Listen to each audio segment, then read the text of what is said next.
Ask you, do you trust Mike Pence at all when he says the election wasn't stolen? I don't trust Mike Pence, period. Let me ask you, do you trust Bill Barr at all when he says the election wasn't stolen? No. Do you trust Mark Meadows at all when he says the election wasn't stolen? No. You don't trust the 60 courts that Trump brought evidence to? No.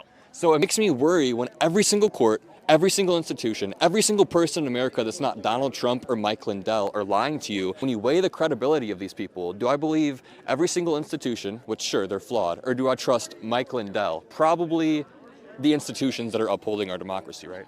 I would say that the institutions that are upholding our democracy aren't upholding our democracy. Expand on that. What we see is a rise of communism all over the United States. What's the definition of communism in your eyes? I don't have the definition of communism all over. I have the points, what these things look like.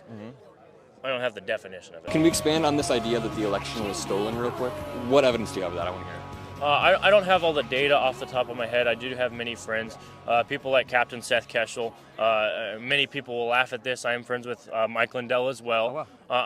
I'm friends with all of the people who are doing the election fraud analysis stuff. I've looked at it. I don't understand it.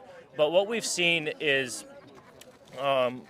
so the 2000 Mules movie, people want to say, oh, that was garbage, that was whatever. There's countless hours and hours and hours and hours of video proof, of video evidence of people ballot stuffing. Yeah. That shouldn't be legal.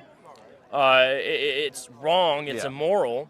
But it was happening. Here's my concern with this, right? So I think any amount of voter fraud should be looked into and should be squashed. That's not okay. But the problem is Donald Trump took 62 cases to different courts around the country. Every single case was rejected. He didn't win one. Does that ever scare you or make you think?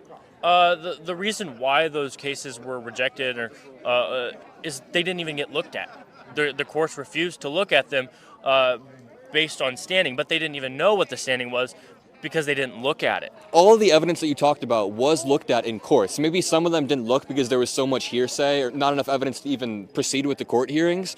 But for example, have you ever seen the video of the ballot boxes being pulled out from under the table? Yes, sir. Do you remember what happened when that video was brought to court? No, I don't know. So they brought that to court, and there's this 10-second clip. We were just talking about 10-second clips earlier. There's a 10-second clip where they pull the ballot boxes out, and it looks really bad. But then when the judge looked at the 16 hours of footage from that whole day, he saw that earlier in the day it was placed there completely legitimately by the Democrat and Republican poll clerks. But those are not suitcases. 11 Alive has confirmed they're the standard ballot containers used by Fulton County. So we see a pattern that arises where every single time some evidence is brought to courts, like an actual legitimate court, and not just in a documentary, it's not just shown in a documentary, it's brought to a legitimate court, it gets shot down. And that kind of scares me. I don't know if it